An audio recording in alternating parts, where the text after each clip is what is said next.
કેમ છો વાલા વિદ્યાર્થી મિત્રો? મજામાં ને?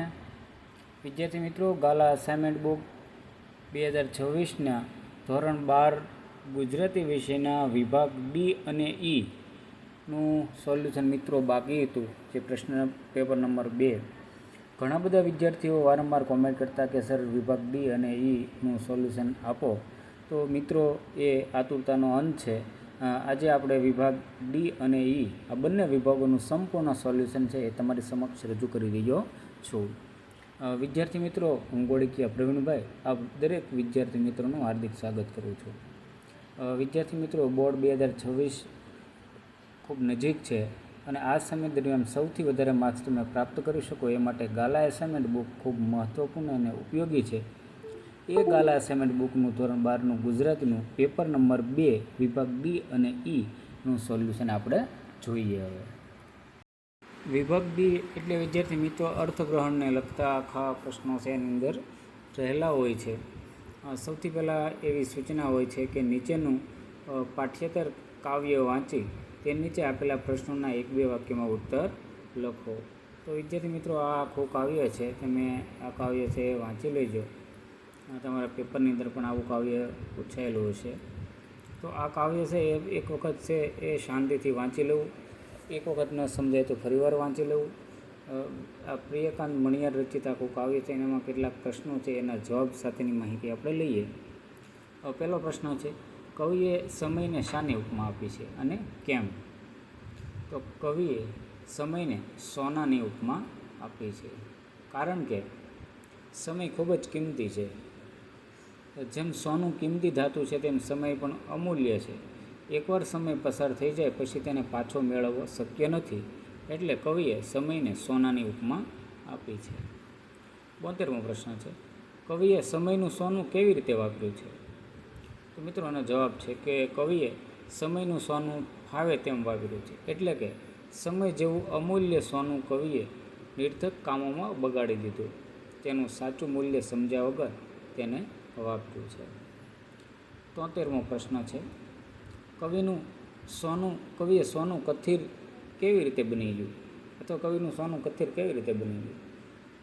તો જવાબમાં કવિનું સોનું કથિર એટલે કે કચરો બની ગયું, કારણ કે કવિએ સમય એટલે કે સોનાનો યોગ્ય ઉપયોગ કર્યો નહીં. આળસ કરીને તેને વ્યર્થ કામમાં બગાડ્યો. તેથી અમૂલ્ય સમય સોનું હવે નિરર્થક એટલે કે કથિર બની ગયું. 74મો પ્રશ્ન, અંતે કવિને શી ચિંતા થાય છે? અંતે કવિને એ ચિંતા થાય છે કે હવે સમય હાથમાંથી નીકળી ગયો છે, તેને ફરી પાછો મેળવવો શક્ય નથી. કવિને પસ્તાવો થાય છે કે તેણે અમૂલ્ય સમય વ્યર્થ બગાડ્યો અને હવે તેને સુધારવું શક્ય નથી. આવી બધી ચિંતાઓ થાય છે. અને છેલ્લો પ્રશ્ન છે, આ કાવ્યને યોગ્ય શીર્ષક આપો. તો મિત્રો, આ કાવ્યને સમયનું સોનું એવું શીર્ષક છે આપણે આપી શકીએ. આગળ વધીએ. નીચેના પાઠ્યેતર ગદ્યખંડના આધારે આપેલા પ્રશ્નોના ઉત્તર 1-2 વાક્યમાં આપો. એટલે કે આખો એક પેરેગ્રાફ છે મિત્રો અહીંયા આપેલો છે. આ પેરેગ્રાફમાંથી કેટલાક પ્રશ્નો છે એનો જવાબ મિત્રો આપણે આમાંથી જ ગોતવાનો છે. ખૂબ સરળ છે, છતાં પણ આપણે આપવાનો પ્રયત્ન કરેલો છે. 76મો પ્રશ્ન છે, જ્ઞાન ક્યારે હાનિકારક બને છે? તેના જવાબમાં એવું આવશે, જ્ઞાન જ્યારે માનવીના મનને કોઈ ચોક્કસ માળખા સાથે પ્રતિબદ્ધ કરતી પરંપરાઓમાં પરિવર્તિત થાય છે ત્યારે તે હાનિકારક બને છે. 77મો પ્રશ્ન, શિક્ષણનો મુખ્ય ઉદ્દેશ્ય શું છે? જવાબમાં છે કે શિક્ષણનો મુખ્ય ઉદ્દેશ વ્યક્તિ સ્વસ્થપણે તટસ્થ રહીને વિચારી શકે, સમસ્યાઓના સમગ્ર રીતે ઉકેલ લાવવાની બુદ્ધિશક્તિ વિકસાવી શકે તે છે. 78મા પ્રશ્નમાં છે, શિક્ષણમાં શાનું સ્થાન મહત્ત્વનું છે? જવાબ છે, શિક્ષણમાં વિચારોને નહીં પણ વિચારોની પ્રક્રિયાઓનું શિક્ષણમાં ખૂબ મહત્ત્વનું સ્થાન છે. 79મો પ્રશ્ન છે, કેળવણીકારોએ આરંભથી શાનો વિકાસ કરવો જોઈએ? તેના જવાબમાં એવું આવશે કે કેળવણીકારોએ આરંભથી પ્રેમની શક્તિઓ એટલે કે નમ્રતા, સજ્જનતા, વિચારશીલતા, ધૈર્ય અને વિવેકના વિકાસ કરવો જોઈએ. અને આ ગદ્યખંડને યોગ્ય શીર્ષક આપો. 2-3 શીર્ષક વિદ્યાર્થી મિત્રો બને છે, પરંતુ આમાંથી બુદ્ધિશક્તિનો વિકાસ એવું શીર્ષક આપણે છે આપીએ છીએ. ત્યાર પછીની સૂચના છે કે નીચેના ગદ્યખંડનો ત્રીજા ભાગમાં સંક્ષેપ કરી યોગ્ય શીર્ષક આપો. એટલે કે આ પેરેગ્રાફ છે એક વખત વાંચવાનું છે અને વાંચી અને એને યોગ્ય શીર્ષક છે આપી અને સંક્ષેપ છે કરવાનો છે.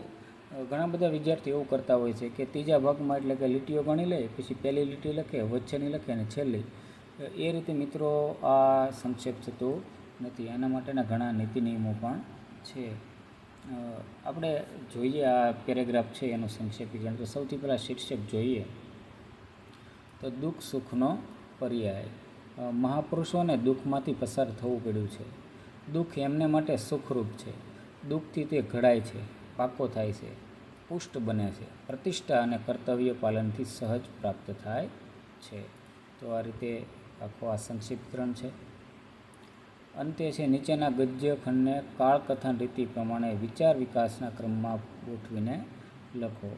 એટલે કે આખી પેરેગ્રાફની પંક્તિઓ છે આડાવાળા ક્રમના છે, પાઠને આધારે જ છે, એને આપણે યોગ્ય ક્રમમાં છે બતાવવાની છે. તો મેં એનો જવાબ મિત્રો અહીંયા આપેલો છે, તમે વાંચી લેજો.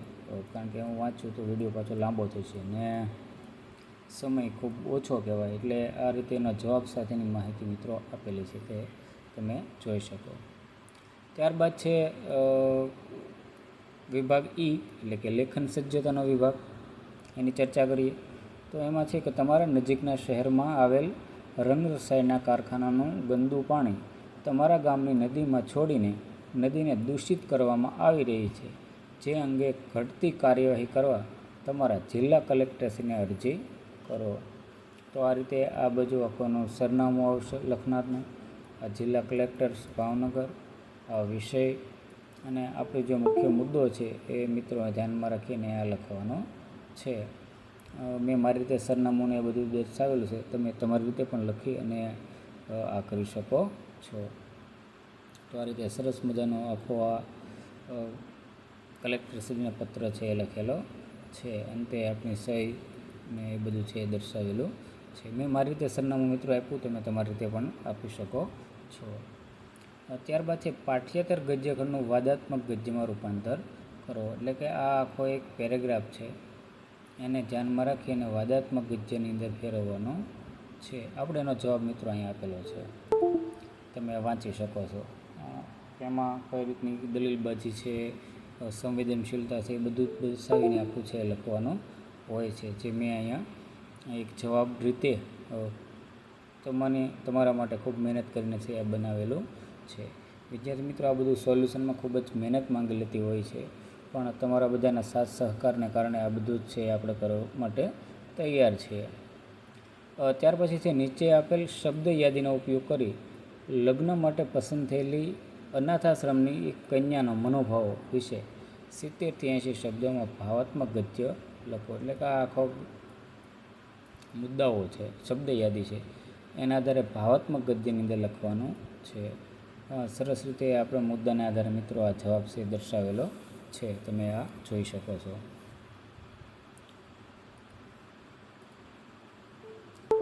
આ જોયા બાદ આગળ વધીએ આપણે. તો નીચેના કોઈ પણ એક વિષય પર આશરે 250 શબ્દોમાં નિબંધ છે લખવાનો છે. મિત્રો તમને 3 નિબંધો આપેલા છે, 3માંથી કોઈ પણ એક છે તમારે લખવાનો હોય છે. એમાં પહેલું છે આજની સમસ્યા ભ્રૂણ હત્યા. એટલે કે બાળકને માતાના ગર્ભમાં જ છે જીવતો મારી નાખવાની, જે દીકરી હોય તો મારી નાખવાની જે પરંપરા છે એની આખી એક સમસ્યા વિશે લખેલું છે. મેં મારી રીતે નિબંધ છે લખવાનો પ્રયત્ન કરેલો છે. તમે આમાં કોઈ બંધન વગર ઘણા તમારી રીતે પણ શબ્દ પ્રયોગો છે એ ઉમેરીને લખી શકો છો. ત્યારબાદ બીજો નિબંધ છે પુસ્તક જ્ઞાનનો પુંજ. તો આ પુસ્તકની એક જે મહત્વાકાંક્ષા છે, પુસ્તકનું જે મહત્ત્વ છે એના વિશે મિત્રો મેં આ લખેલું છે. થોડુંક ટૂંકું લખાણ છે, તમે પણ આમાં તમારી રીતે શબ્દો ઉમેરીને લખી શકો છો. ત્રીજું છે પ્લાસ્ટિક પ્રદૂષણ એક સમસ્યા. જે સમસ્યાઓ છે એમાંનું પ્લાસ્ટિક પ્રદૂષણની, તો મિત્રો એના વિશે પણ આપણે નિબંધ છે એ આજની વર્તમાન સમસ્યા અને એ બધીને નુકસાન ફાયદા બધું છે લખેલું છે. તો આ રીતે વિદ્યાર્થી મિત્રો તમને બધાના કોમેન્ટને ધ્યાનમાં લખીને આ ડી અને ઈ છે સોલ્યુશન આપેલું છે. વિડીયો તમને સારો લાગે તો લાઈક શેર કરજો. ચેનલમાં નવા હો તો સબસ્ક્રાઈબ કરજો અને આવા જ વિડીયો જોવા માટે મારી સાથે જોડાયેલા રહો.